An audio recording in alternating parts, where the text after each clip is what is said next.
So welcome back to my channel students. आज की class में हम लोग क्लास 9 का chapter 5 that is Euclid geometry पढ़ने वाले हैं। एंड यूक्लिड्स के बारे में अगर बोले तो ही वॉज एंशिएंट मैथमेटिशियन थे। उस टाइम में उन्होंने he has given some definition दिया है जो भी हम लोग देखने वाले हैं। राइट, दैट टाइम में दिया था जिस टाइम में people didn't know about point, straight lines, angles के बारे में कुछ भी पता नहीं था इंसान को। That time Euclid was a mathematician and he has given some axioms. He has talked about some postulates, geometry का some basic points जो हमको already पता है आज के टाइम में, but that time the people didn't know. That time he had given some definitions and those definitions we're gonna see in this chapter. Okay.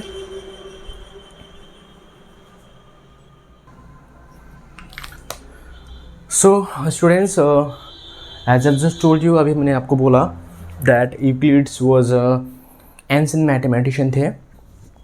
That time में जब उस टाइम इंसान को कुछ भी पता नहीं था ज्योमेट्री के बारे में। And he has given some definitions. There are 7 definitions. इसमें से 4 डेफिनेशन अभी हम लोग देखेंगे और बाकी थोड़ी देर बाद। फर्स्ट डेफिनेशन यूक्लिड्स बोलते हैं a point is that which has no part. Means which has no part मतलब जिसको आप फर्दर ब्रेक नहीं कर पाएंगे उसको बताया गया है। So we know that point मतलब इतना छोटा है कि इसका फर्दर पार्ट हम लोग नहीं निकाल सकते हैं। तो दैट इज़ व्हाट हमारा यूक्लिड्स फर्स्ट डेफिनेशन में बोलते हैं दैट पॉइंट इज स्मॉल, इतना छोटा है कि उसका फर्दर पार्ट हम लोग नहीं निकाल सकते। राइट, इसका पॉइंट को हम लोग ये भी बोल सकते हैं it is breathless and length. इसमें ब्रेथ और लेंथ कुछ भी नहीं होगा, इसको डायमेंशनलेस बोल सकते हैं हम लोग। Right, it has no dimension. So इस तरह से यूक्लिड्स का फर्स्ट पॉइंट हमको समझ में आया। And second point is says that line is a breathless length. So we know that just now I told you that even the point is breathless and lengthless, that means it is dimensionless.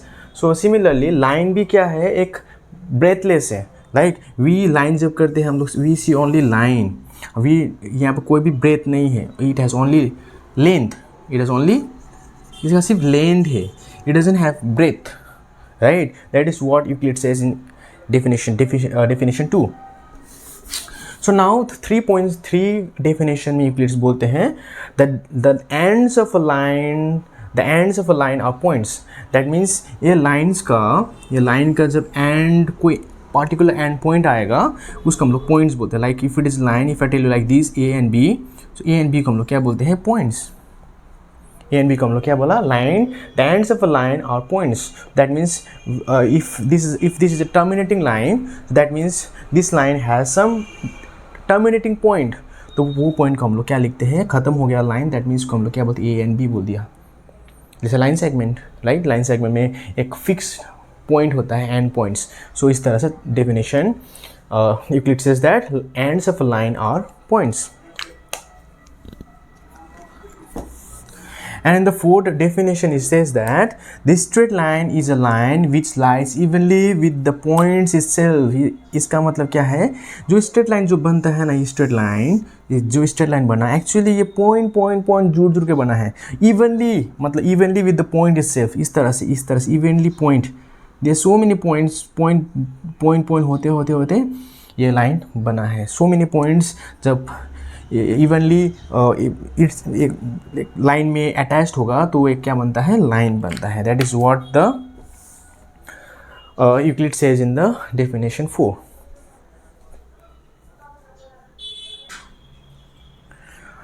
Now the fifth definition of the Euclid geometry says that the surface is that which has length and breadth.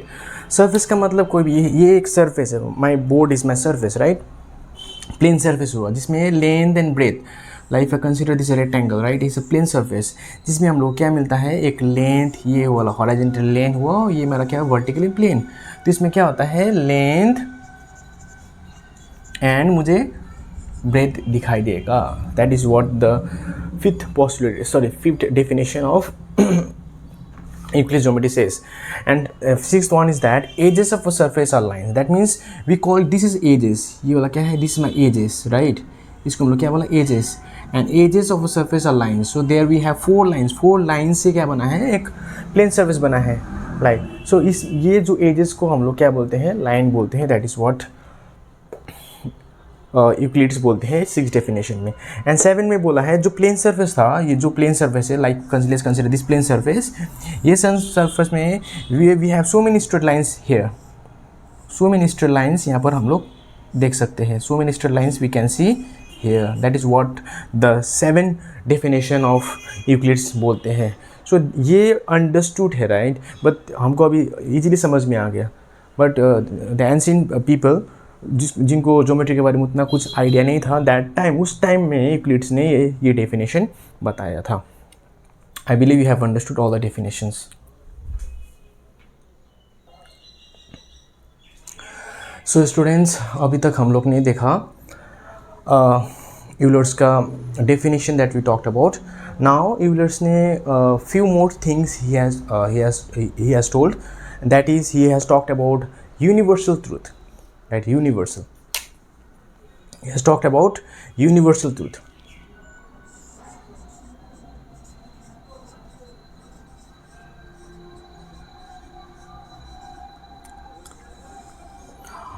उन्होंने universal truth बोला है। What does it mean? Universal truth मतलब जो truth है, right? Truth है मतलब जो definitely truth है।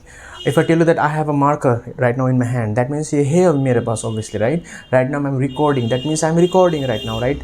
सो इस तरह का ये जो यूनिवर्सल ट्रूथ है, जो ऑब्वियसली जिसको प्रूफ करने के लिए ज़रूरत नहीं, राइट नाउ मेरे हाथ में मार्कर है, प्रूफ करो। So no need, right? No need to prove. You can see that I have a mark in my hand. That means those are called universal truth. जो obviously है, no need, no more needed कोई explanation, कोई proof, theoretical proof नहीं चाहिए। So उसको हम लोग universal truth बोलते हैं। तो उन्होंने universal truth में दो चीज़ बोला। That is, first he talked about postulates. First he talked about axioms. Then he has talked about postulates.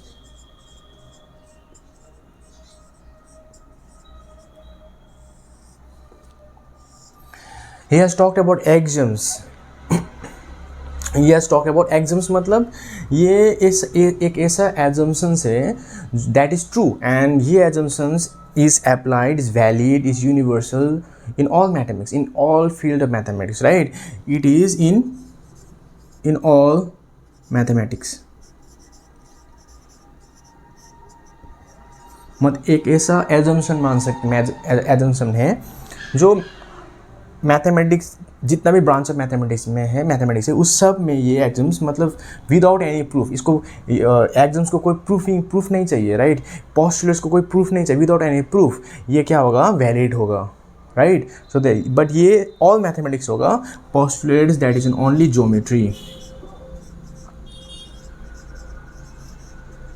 इसे ज्योमेट्री में होगा। Let me recap you one more time, right? हम लोग ने अभी देखा definition, right? Euler's introduction to Euler's geometry देखा। जब he had given, he has talk about 7 definition के बारे में उन्होंने बोला था, that definition we just have seen. And उन्होंने यूनिवर्सल ट्रूथ के बारे में बोला। यूनिवर्सल ट्रूथ मतलब एक ऐसा truth that doesn't require any proof उसको ज़रूरत नहीं है, जिसमें we have axioms and postulates, we have this two term, right? Axioms हम in all field of mathematics में लगता है। Like if I tell you that 2 + 2 = 4, that means obviously 2 + 2 = 4, nobody will tell 2 + 2 = 5, राइट? तो इस तरह का यूनिवर्सल ट्रूथ जिसको प्रूफिंग का ज़रूरत नहीं है, वो ऑल फॉर्म मैथमेटिक्स में एक्सियम्स के फॉर्म में आएगा। एंड पोस्टुलेट से ओनली इन ज्योमेट्री में आएगा। अब हम लोग एक्सियम्स देखेंगे एंड पोस्टुलेट्स अभी हम लोग देखेंगे वन बाय वन।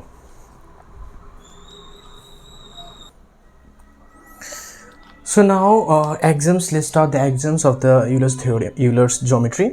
First उनका axioms में बताया गया है things which are equal to the same thing are equal to one another. इसका मतलब क्या है? The things which are equal to the same thing, like if A is equals to B, A is equals to B and B is equals to C, मतलब things which are equal to the same thing, मतलब अगर A B का इक्वल है, B C का इक्वल है, that means this two should be equal. That means A अगर बी के इक्वल है, बी अगर सी के इक्वल में है, that means A and C must be equal, right? इसका मतलब अगर देख सकते हैं कि इफ ए नंबर से देखते हैं, like for example if 6 is equals to pi, right, and pi values equals to c, that means c is equals to c, मतलब ये दो वैल्यू इक्वल होगा. I believe you have understood. First, if equals are added to equal, then the whole are equal, means if equal number are added, means if it is a and if it is b, right. अगर इसमें मैं दो जोड़ूंगा तो यहाँ पर भी मैं दो जोड़ूंगा तो दोनों का वैल्यू क्या होगा, दोनों का होल वैल्यू कितना होगा, सेम ही होगा. That means is a+2 and b+2. Like for example 20 kg है यहाँ पर and here we have 20 kg. And if equal kg are added, that means 3 kg if added here, that means whole are equal, that means 23 kg and 23 kg. That is what the second axiom says. If equals are added to the equal, then whole are equal. Equal add किया तो whole क्या हुआ, equal हुआ. If equal are subtracted from equal, like if equal are if it is a, if I subtract equal of subtracted from equal, that means the resulting value remainder the value that will get are equal, क्योंकि a minus किया तो उतना ही मिला. Like for example same करते हैं 20 kg से अगर मैं इक्वल सब्ट्रैक्ट करता हूँ 2 kg सब्ट्रैक्ट करता हूँ, या 20 kg से मैं सेम 2 kg सब्ट्रैक्ट करता हूँ, that means I am getting 18 kg, right. So that means if equal are added to the equals, the whole are equal. When equal are subtracted, equal number are subtracted from the number, that means we get the same value. I believe you have understood. Let me recap it one more time. Things which are equal, the same thing बोला है, एक ही चीज का things which are equal to the same thing are equal to one another. कोई एक चीज a के बराबर b है और b के बराबर c है, that means ये b तो दो ही जगह बराबर है, that means a must be equals to c, right. So here if equals are added, equal number we have added here, like a+2 b+2, equal number 2 add कर रहे हैं तो दोनों का वैल्यू सेम होगा. तो लाइक मेरे 20 kg, दोनों में 20 kg था, 3 kg सेम ऐड कर दिया, we got the same value. And if equal are subtracted we get the same value, right. So this is what 3 axioms of Euler's geometry. We have more axioms to do.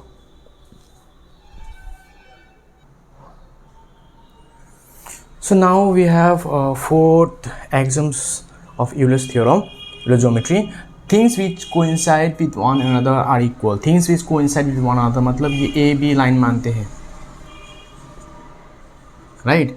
और इसके ऊपर ही हम लोग दूसरा और एक लाइन कोइंसाइड करते हैं, that is PQ. That means coincide मतलब overlapping, right. Things which are coincide with one another are equal, that means A B का जितना लेंथ है PQ का उतना लेंथ होगा, that is what it says, right. The things which coincide with one another are equal to one another का मतलब ये है कि हम लोग ने ए बी लाइन ड्रॉ किया था, उसी के ऊपर मैंने PQ लाइन ड्रॉ किया, तो ए बी और PQ का लेंथ क्या है, सेम है, राइट. तो नेक्स्ट 5 में बोलती है the whole is greater than the part. That means whole is greater than the part का मतलब क्या है, दिस होल पिज्जा मान लेते हैं, right. It has some slice मानते हैं, 1 2 3 4 स्लाइस. तो इसमें से I have taken this slice, right. So this is my slice I have taken. So that means you tell me that this is the whole and this is the part, which is greater. Obviously that हम देख पाएंगे this whole is greater than the part. Whole is greater than the part. इसको हम लोग दूसरे भाषा में समझ सकते हैं, like India comes in the continent Asia, right. India जितना भी बड़ा हो, it will always be smaller than the continent Asia, right. जितना भी बड़ा हो, तो ये पिज्जा का स्लाइस जितना भी बड़ा हो, बट होल के बड़ा होल से हमेशा क्या होगा, छोटा होगा, हम होल से हमेशा कम होगा. That is what 5 axiom says. The things which are double of the same thing are equal to one another. मतलब क्या हुआ, things which are double of the same thing, like A का double, things which are double of the same thing are equal to another, right. मैंने बोला ए का double, एक person है जिसका बोला कि बी है डबल है, मतलब बी कितना है, डबल है. मान लो ए का वेट 80 kg है, not 80 kg, let's consider 40 kg. ए का 40 kg है, तो बी का बोला कि डबल है, तो इसका बोला 80 kg है. एंड यहाँ पर सी है, इसी की इसका डबल है, दैट मीन्स 80 kg. इसका मतलब क्या है, things which are double of the same thing का डबल हुआ, that means this two are equal. Things which are double of the same thing are equal to one another, मतलब this two are equal, because equally बड़ा है, equally double हुआ है, right. So that is what the 6 axioms of Euler's है. अब there is we have only 1 axiom, उसके बाद हम लोग का एग्जाम खत्म हो जाएगा. So now students, we have come to the last axioms of the Euler's theorem, Euler's geometry, that is the things which are half of the same thing. मतलब the things which are half of the same thing are equal to one another. अभी 6 वाला जो किया था same things which are half of the same thing. For example, A 80 kg है and जो B है और जो C है बताया गया they are half of the 80 kg. That means what will be there? It will be 40. It will be 40 kg, no? That means things which are half of the same thing, ये main है, इसका half जब मैंने निकाला both came same. That means they both are equal. They both should be equal. That is what the axiom 7 बोलता है. Okay, now we're gonna do some postulates. Then after we're gonna see in the next video some exercises of this chapter. So hello student, अब हम लोग करेंगे some postulates of Euler's geometry. And first postulates बोलता है that straight line may be drawn from any one point to any other point. That means if it is point A and it is point B, A और B point में हम लोग एक unique straight line हम लोग draw कर सकते हैं. That is what postulates 1 says, that a straight line may be drawn from any one point to any another point. So 2 points से सिर्फ एक ही unique line draw होगा, ये बताता है postulates 1. So now this is the second postulate. ये क्या बोलता है? A terminated line means if it is terminated line. If it is terminated line, इसके बाद का ये लाइन को ना we can extend up to infinite. हम लोग इसको extend कर सकते हैं, खींच सकते हैं, राइट. तो यही बताया गया postulates 2 में, that terminated lines can be produced indefinitely. इसको हम लोग जितना भी उस तरफ खींच सकते हैं. That is what postulates 2 says. Now this is the third postulates. ये third postulate से जो क्या बोलता है? A circle can be drawn with any center and any radius. Any center यहाँ किया, any radius have taken, like any radius लिया तो इसको मैं draw out किया. कोई भी radius तुम ले सकते हो, कोई लिया बड़ा वाला लिया, इस तरह से any center को लेके, कोई भी center तुम लेके कोई भी radius को लेके तुम circle बना सकते हो. तो ये बता रहा है postulates 3. Okay, now we come up with the last 2 postulates of Euler's. The postulate 4 says that all right angles are equal to one another. Right angle में 90 डिग्री, जितना भी 90 डिग्री का एंगल्स होगा तो हर एक 90 डिग्री का एंगल्स क्या होगा? एक दूसरे से इक्वल होगा. That is what we know, that वो तो हमको पता है 90 डिग्री होगा तो मतलब ऑब्वियसली सब एंगल्स इक्वल होगा. Postulate 5 बोलता है if straight line falling on 2 straight line makes the interior angle on the same side of it taken together less than 2. मैं इसको दिखाता हूँ, just wait. Let's consider that this is 2 straight angle, बीच में से एक line है, this is L.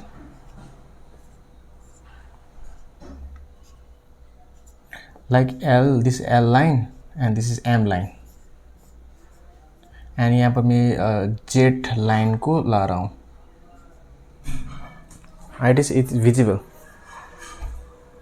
It's not visible, just wait. Visible नहीं हुआ.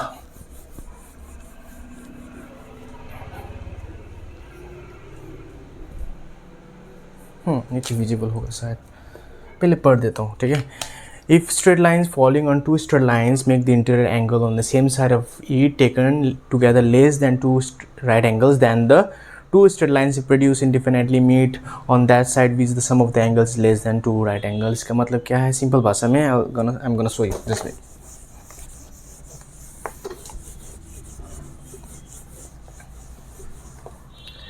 लेमैन भाषा में इसका मतलब क्या है? When we have to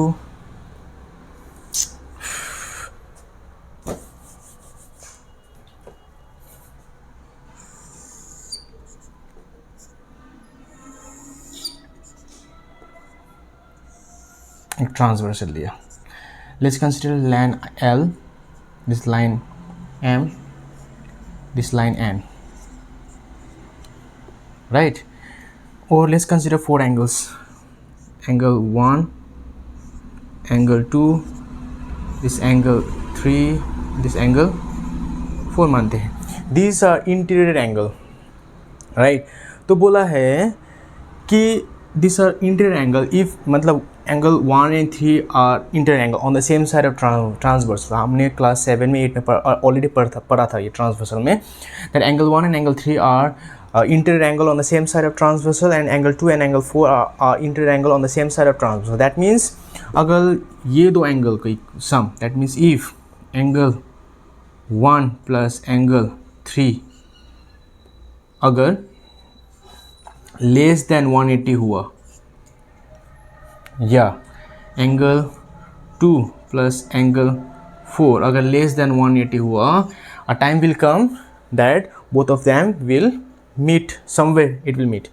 we know that angle 2 plus angle 4 क्या है, they both are not right angle, they both are not right angle, right. That means less than right angle है, दैट मीन्स दो ही less than right angle है. इसका मतलब somewhere, अगर हम इसको एक्सटेंड करेंगे, somewhere it is gonna meet, somewhere it is gonna meet over here.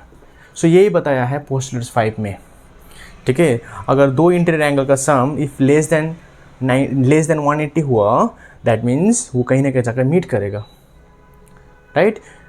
तो ये था पोस्टुलेट्स 5.